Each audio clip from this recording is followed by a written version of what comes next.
My name is Jason Hammersla. I'm the Vice President of Communications for the American Benefits Council. The American Benefits Council wanted to use this 50th anniversary occasion as more than an exercise in nostalgia. We really wanted to take this opportunity to look to the future, and we hope that the sessions you'll see today capture that idea. To set the stage for those sessions and to give us all sort of a common frame of reference for what we're going to see and hear today, we thought it would be valuable and really interesting to find out what the general public thinks outside of the corporate bubble and the DC bubble.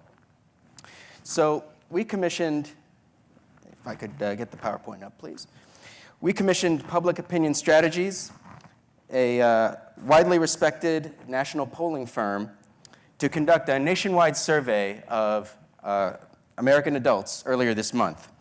The great thing about working with Public Opinion Strategies, which is an established polling firm, is that they helped us to be really rigorous in designing our questionnaire, and they were able to deliver a demographically representative sample of the American electorate. So these are results that we feel like we can really rely upon.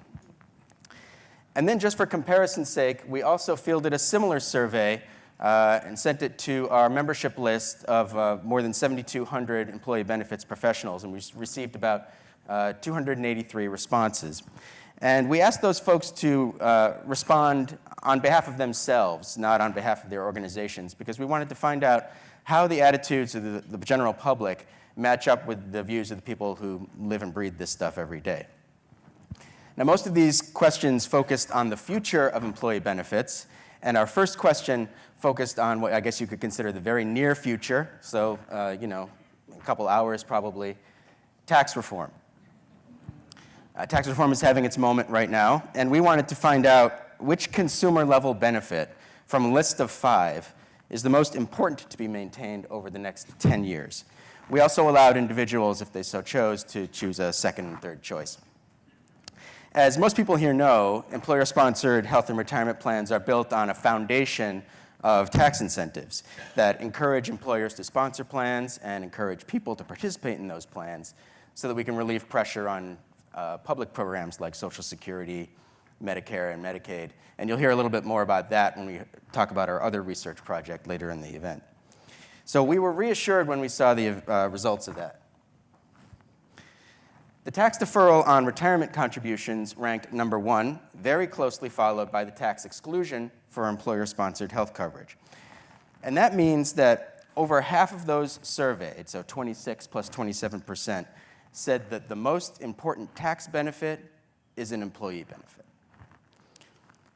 And when we compare those responses to those of our council membership, the results are predictably consistent, with even stronger sentiment for the benefit tax incentives.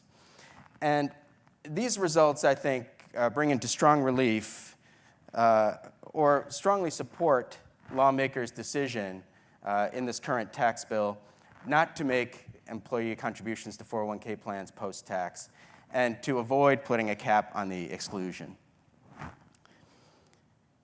We know that the employer-sponsored system is really popular, but we also wanted to go really deeper and assess individuals' attitudes about the different stakeholders in that system.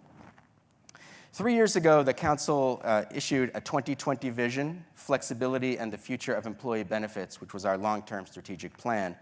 And the preamble to that document asserts that the 3 key stakeholders in the system, individuals, employers, and the government, will each continue to have a role to play as the employee benefits system evolves. Now, given the fundamental policy debate that has taken place over decades about which of these stakeholders should take the lead in providing health and financial well-being to employees, we wanted to take a very specific measure of people's attitudes toward those stakeholders, and we wanted to know from employed individuals only, this particular question was asked only of employed individuals, who they trusted most: employers, the federal government, your state government, and the individual health insurance market. And incidentally, our 2020 vision didn't distinguish between federal and state government, but we thought, given current events and the way that the states are acting independently, we thought it would make sense to split those out. So first, healthcare. Which one of the following sources do you trust the most for high-quality healthcare coverage? The results generally met our expectations. Employers are the most trusted source of high-quality health coverage. Now, you'll see that it's followed by the individual health insurance market at 28% and the federal government at 13%. Now, that individual market number, that was driven mostly by Republicans in our sample, and the federal government, 13%, that was driven mostly by Democrats. But it is worth noting that employers won the trust battle across all parties. So the employer, there's a tremendous amount of trust in employers when it comes to health care. Now we turn to retirement. And we ask, which one of the following sources do you trust the most for opportunities to save for retirement? And this is where things got a little weird. The individual market came out on top, although employers came away a clear second place. And I think we were pretty surprised by this, not just because of all the noise around the fiduciary rule, but just because we assumed that employers would be the most trusted. And it's very dangerous to sort of try and get into the heads of why people responded this way. We dug a little deeper into the data, and of course, you know, it's pretty well known that only about half of people, among all employees, just over 54% participate in a plan. That's according to Bureau of Labor Statistics. And the coverage numbers are particularly bad when you look at part-time and low-income workers. So we thought, okay, maybe that's what's driving this lack of trust in employers. But no, in our sample, the percentages you see here are pretty consistent no matter whether it's full-time or part-time employment, salary range. And so, you know, as we think about this, we've tried to develop a theory of why this is happening, and this is what we've been able to come up with so far. We think that maybe workplace retirement plans tend to be so transparent that perhaps they are perceived as being a product of the individual financial services company themselves, and maybe employees don't really see or appreciate the value that's being added by employers in terms of securing the right investments and ensuring good customer service and providing funding and contributions to the plan. But, you know, whether that theory holds water or not, at a minimum, I think our takeaway from this particular data is that employers need to do a little bit better job of demonstrating the value that they add to benefit plans, and particularly retirement plans. So, while we're on the topic of stakeholders, let's take a look at what people thought about how those roles are evolving. We asked folks to think about the next 10 years and whether individuals, employers, and the government will each assume larger or smaller roles in individuals' health and financial security. Most people, 52%, expect individuals to take on a greater role in their own financial security, and most also think that the federal government and state governments are going to take on a greater role as well. Employers were the only entity where a majority of people thought that that the role would decrease. I'm sorry, that they thought, yes, that the role, about whom only a minority of respondents thought the role would increase.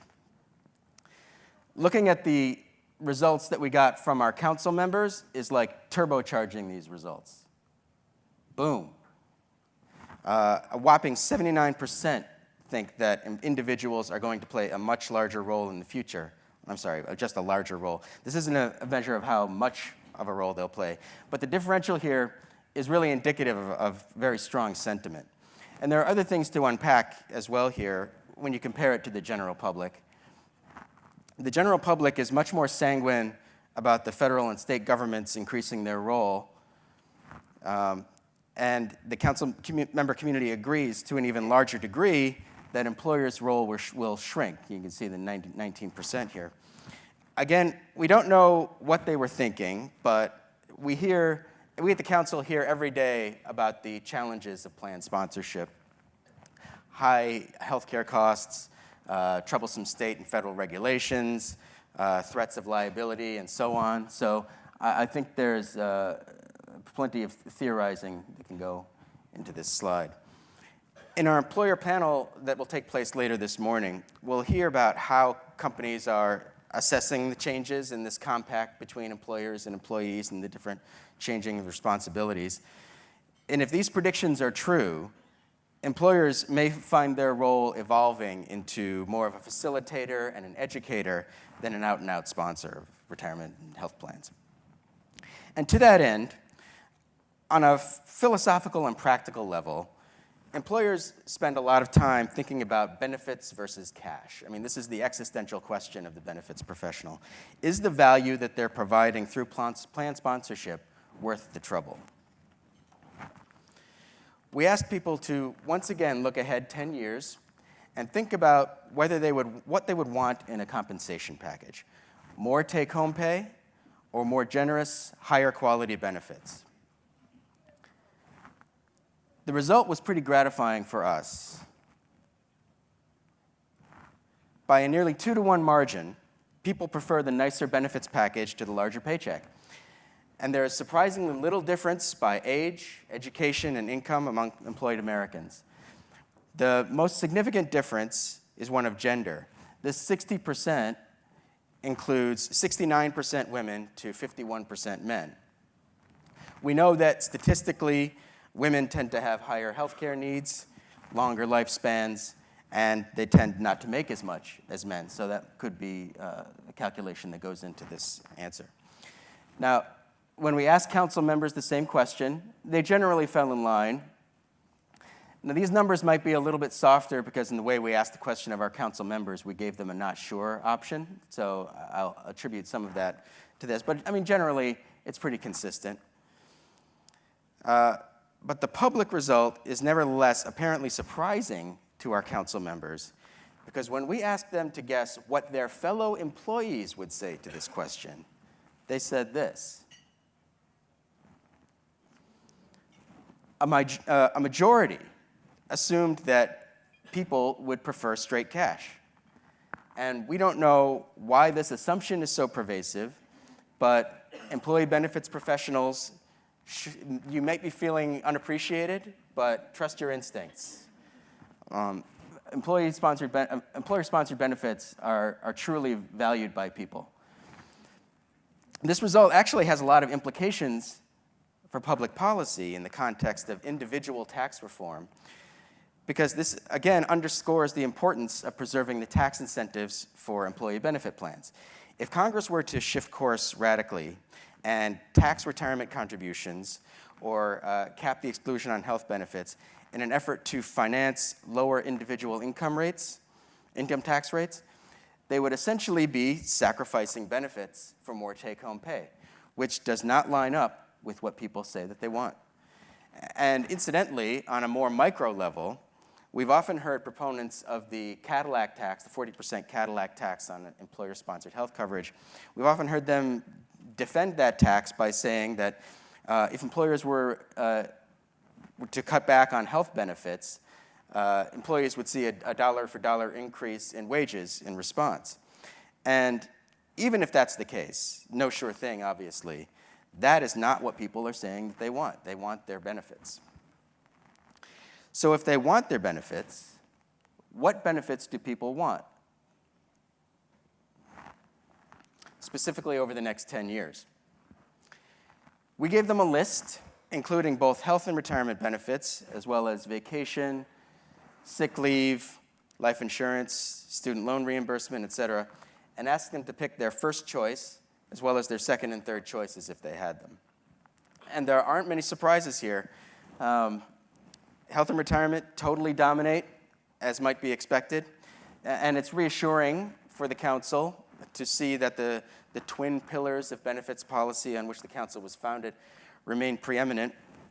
I think it is worth noting that the combined choice numbers, that is, the number of people who said it was a first, second, or third choice, they do show broad appreciation for these other programs.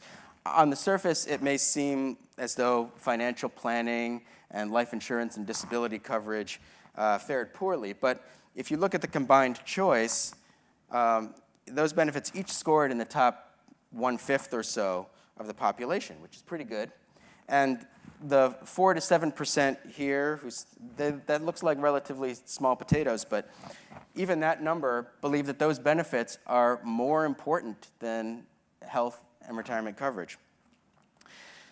It gets a little more interesting as we start digging into the demographic differences.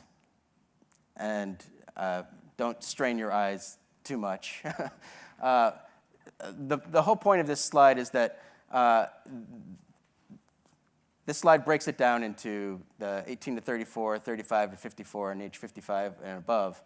And you can see that the orange and the gray, which represents the employer-provided health insurance coverage and the employer-provided retirement savings, you can see that those are at the top no matter what the age bracket. You can see some interesting things, about, for example, not surprising, student loan reimbursement drops as folks get older. Health wellness goes up as you get older. People are afraid of dying, I guess. And one thing that I thought was kind of interesting, particularly in this millennial column here, the employer-provided retirement savings ranked number 1 in that group, but financial and retirement planning program ranked really low. I'm not sure how much to read into that. Maybe it means that folks in that age bracket are really interested in retirement savings, but they want it done for them. Maybe they'll be looking for a return to more of a paternalistic approach. But I think the main takeaway is that those top 2 rows are really durable. So here's a summary of the key findings, but let me just try and give you a summary of the summary. What we take away from this data is that employer-sponsored benefit plans, particularly the core benefits of health and retirement plans, are valued very highly by Americans, and they're valued highly by Americans of all generations, genders, political persuasion. And I think we can confidently expect those attitudes to persist well into the near future. And I think the other takeaway is that even though employers are expected to take on a lesser role in providing those benefits, as individuals assume more responsibility, employers and financial institutions still have a tremendous opportunity to improve people's health and financial well-being because they have generally earned the trust of employees. So with that, I will be happy to take any questions that the audience might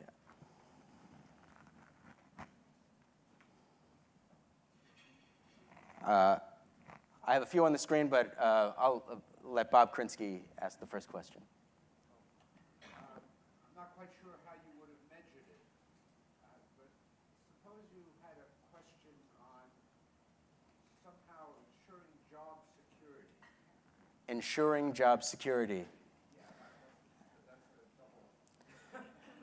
Right, so you're wondering how we would go about measuring whether people felt confident that they were going to have their job in 10 years or a job in 10 years? Right, well, I only really dug into the crosstabs for that one question that really baffled me, but from my look at the sort of the demographic breakdown of the various results we received, there really wasn't a lot of difference between whether people were employed or not, whether they were employed full-time or part-time. And even the income quintiles that we surveyed, they were all over the map. So, there wasn't a lot of consistent data that told us anything about those attitudes. But, I think we'd be happy to partner with an organization that focuses on employment policy and find out how job security influences benefit security. First question that I have on the panel here, what does the public's apparent trust in the individual financial services market suggest about the fiduciary role? I think that's probably in the eye of the beholder.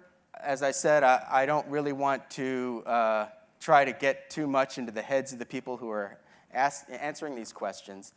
I will say that I doubt that there is much awareness at all on the behalf of the public of the fiduciary rule itself, which, for those who don't know, is the Obama-era Department of Labor rule that extended fiduciary protection to a wider array of retirement investment advice relationships. I don't think we can make any reliable assumptions about what that means. The fiduciary rule hasn't even taken effect yet. Only people who watch 60 Minutes are probably really aware of it. So I would hesitate to puff out our chest too much on that particular rule, on that particular issue. One more question. Can you speculate as to why the tax incentives for health and retirement outranked the others? Well, besides the fact that they're great, I think that one thing that occurred to me is of those 5 tax benefits that we listed, health, retirement, mortgage deduction, charitable deduction, and capital gains, 2 things occurred. So in order to take advantage of mortgage and charitable, you have to itemize, and only about 30% of Americans itemize. So the fact that these health and retirement benefits are available to so many people, I think that just gives us a broader pool to work with. And the other thing is, I don't have any statistics to draw from on this matter, but instinctually, you might think that folks who have a valuable mortgage interest deduction, or folks who give a lot to charity, or folks who rely on capital gains rates, probably tend to be wealthier Americans. And so the health and retirement benefits are much more broad-based. They can be enjoyed by folks at all income levels. So those are just 2 areas of speculation. So I don't see any other questions on the monitor. I want to thank you very much for your attention. I hope you enjoy the rest of the symposium as much as we enjoyed putting it together.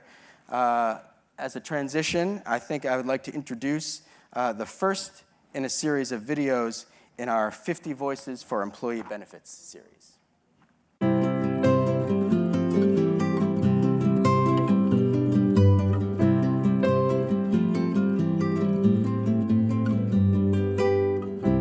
Congratulations to the American Benefits Council on 50 years of being an active advocate for employer-based plans, and I'm looking forward to them celebrating another 50.